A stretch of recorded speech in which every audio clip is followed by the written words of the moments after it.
پھلاہی کا پل۔ جب کبھی مڑ کے میں اپنے ماضی میں جھانکتا ہوں تو اسکول کے بعد جو چیز میرے ذہن پہ سب سے زیادہ چھا جاتی ہے وہ گاؤں رڑکا کے سفر ہیں۔ یہ میرا ننیالی گاؤں ہے۔ پورا نام سوچک رڑکا ہے۔ یہ جڑاں والا سے کھڑیاں والا جانے والی سڑک سے کچھ فاصلے پر واقع ہے۔ میں گھر میں سب سے چھوٹا تھا۔ 3 بھائیوں اور 3 بہنوں میں سب سے چھوٹا، آخر کا بچہ، جسے پنجابی میں پیٹ کروڑی دا کہتے ہیں۔ اجنبی اور مہمان عورتیں ہمیشہ میرے تعارف پر ہنستی ہوئی میری طرف اشارہ کر کے میری ماں سے یہ الفاظ کہتیں۔ 6 7ویں کلاس تک بھی، جبکہ بچہ کافی بڑا ہو جاتا ہے، مجھے اکیلے سونے کی عادت نہیں تھی، اس لیے کہ میری جگہ لینے والا کوئی آیا ہی نہیں تھا۔ میں ہمیشہ اپنی امی کے ساتھ سوتا تھا۔ مجھے امی کے بغیر نیند ہی نہیں آتی تھی۔ چنانچہ امی جب بھائیوں سے ملنے رڑکا جاتی تو میں بھی ان کے ساتھ ہی جایا کرتا۔ یہ سفر رڑکا کے علاوہ بعض شہروں جیسے لائل پور، شاہ کوٹ، سانگلا ہل، حافظ آباد کی طرف بھی ہوتے تھے۔ رشتہ داروں کے ہاں شادی مرگ کے سلسلے میں امی کا آنا جانا لگا ہی رہتا تھا۔ سچ تو یہ ہے کہ میں نے بچپن میں تواتر کے ساتھ جتنے سفر کیے ہیں اتنے آئندہ پوری زندگی میں بھی میں نہ کر سکا۔ میں اور میری امی جان ہمیشہ بس میں بیٹھ کر رڑکا جاتے۔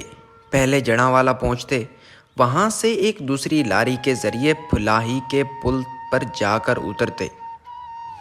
پھلا یا پھلاہی کیکر کی قسم کا ایک درخت ہے۔ قد کیکر سے چھوٹا ہوتا ہے اور پھیر کیکر سے بڑا۔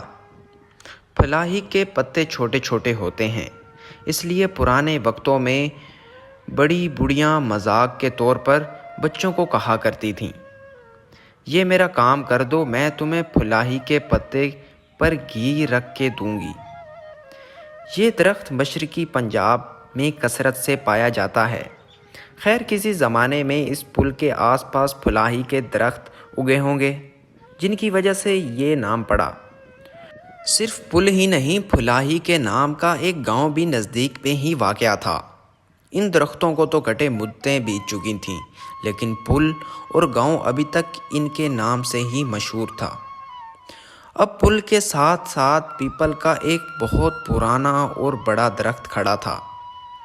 جو ہی ہماری بس یہاں آ کر رکتی، کنڈکٹر پکارتا، پھلاہی دے پل آلے، اور پھلاہی کے پل والے وہاں پر اتر جاتے۔ بس آگے روانہ ہو جاتی۔ جیٹھ ہاڑ کی دوپہر، پیپل کی ٹھنڈی چھاؤں میں گاؤں کا ایک ادھیڑ عمر کا شخص ولیا بوری بچھا کر سرخ سرخ پکوڑے اور نیلی پیلی گولیاں ٹافیاں بیچا کرتا۔ میری امی بس سے اتر کے سب سے پہلے اسے سلام کیا کرتی تھی۔ ولیا بوری سے اٹھتا، میری امی کے سر پہ ہاتھ رکھ کے پیار دیتا۔ یہاں کئی خالی ٹانگے کھڑے ہوتے، ہم ان میں سے ایک ٹانگے پر بیٹھ جاتے۔ ٹانگا نہر کے ساتھ ساتھ کچے راستے پر بھاگتا دور دور تک پھیلے ہوئے کھیتوں سے گزرتا۔ آدھے گھنٹے میں گاؤں پہنچ جاتا۔ ہمارا گاؤں اس وقت ہمارا ہی تھا۔ گاؤں میں داخل ہوتے ہی سب سے پہلے بوہڑ کے درختوں پر نظر پڑتی۔ 7 8 بوہڑ کے بڑے بڑے پرانے درخت، چوڑے چوڑے تنے، موٹے موٹے بال، لمبی لمبی داڑھیوں والے۔ ان کی ایک مکمل شخصیت تھی۔ یہ پاکستان بننے سے بہت پہلے کے پیڑ تھے، سکھوں کے لگائے ہوئے۔ یہ بوہڑ گاؤں کی پہچان تھے۔ گاؤں کے لوگ شکر دوپہر ان بوہڑوں کی ٹھنڈی گھنی چھاؤں میں چارپائیاں بچھا لیتے۔ ہوا کے ٹھنڈے ٹھنڈے جھونکے آ رہے ہیں۔ کوے، شیر، طوطے، بلبل، تیتر پتوں میں بول رہے ہیں، گلہریاں شاخوں پر بھاگ رہی ہیں۔ رڑکا میں میرے 3 ماموں رہتے تھے۔ سب سے بڑے ماما رحمت اس وقت بقید حیات تھے۔ اللہ بخشے مامی رحمی بھی زندہ تھیں۔ ان کا بیٹا عبدالعزیز اپنی بیوی بچوں کے ساتھ گاؤں میں مقیم تھا۔ ماما خوشی عرف خوشیہ وفات پا چکے تھے۔ ان کی بیوہ مامی میداں، جن کا اصلی نام حمیدہ بی بی تھا، وہ بھی اپنی بچوں کے ہمراہ گاؤں میں رہتی تھیں۔ رڑکا گاؤں میں قیام کے دوران میں میرے ساتھ پیش آنے والا ایک واقعہ میں ساری زندگی نہیں بھلا سکوں گا۔ ایک روز مامی رحمی امی کو بتا رہی تھیں کہ ہمسائے کا ایک مرد کیکڑ کے کانٹوں میں بھرے درخت پر چڑھا ہوا چولہے میں جلانے کے لیے کلہاڑی کی شاخیں کاٹ رہا تھا کہ دفعتاً اس کا پاؤں پھسلا اور دھڑم سے بکھرے ہوئے کانٹوں پر جا گرا۔ اس کے سارے جسم میں کانٹے چبھ گئے۔ جس وقت یہ بات ہو رہی تھی میں بھی پاس ہی چارپائی پہ بیٹھا سن رہا تھا۔ گھر میں میرا ہم عمر ایک اور لڑکا بھی تھا۔ وہ مجھے کہنے لگا، میں سیڑھی پر چڑھ کے اس شخص کو دیکھوں گا، تو پہلے ہی تجسس سے بھرا ہوا فوراً بولا، میں بھی دیکھوں گا۔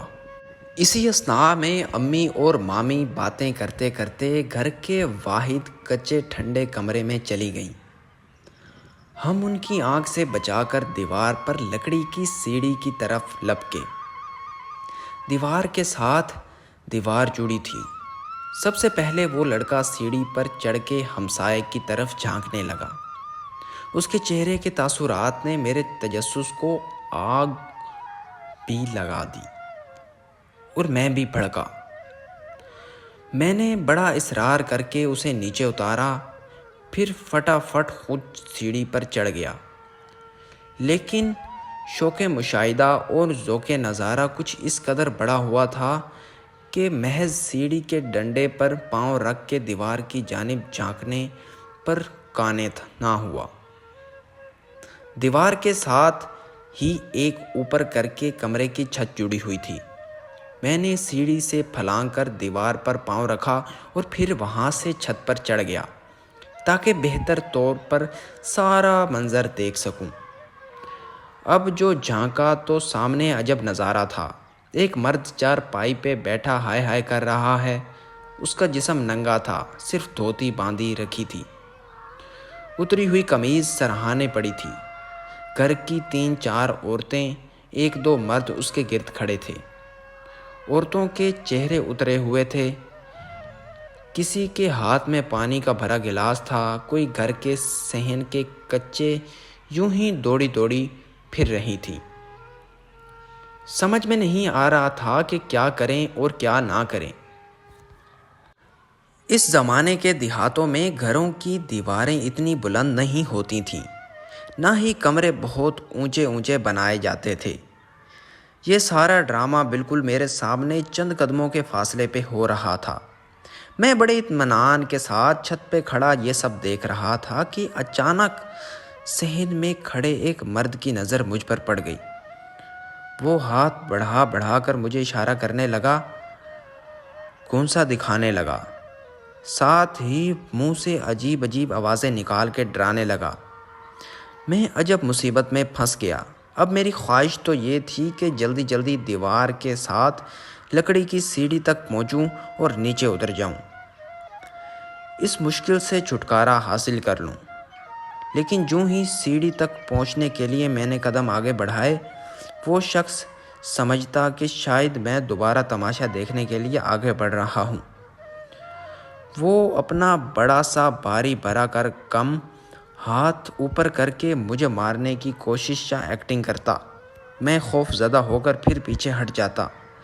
اس مس انڈرسٹینڈنگ کے نتیجے میں کئی بار یہ ڈرامہ ہوا۔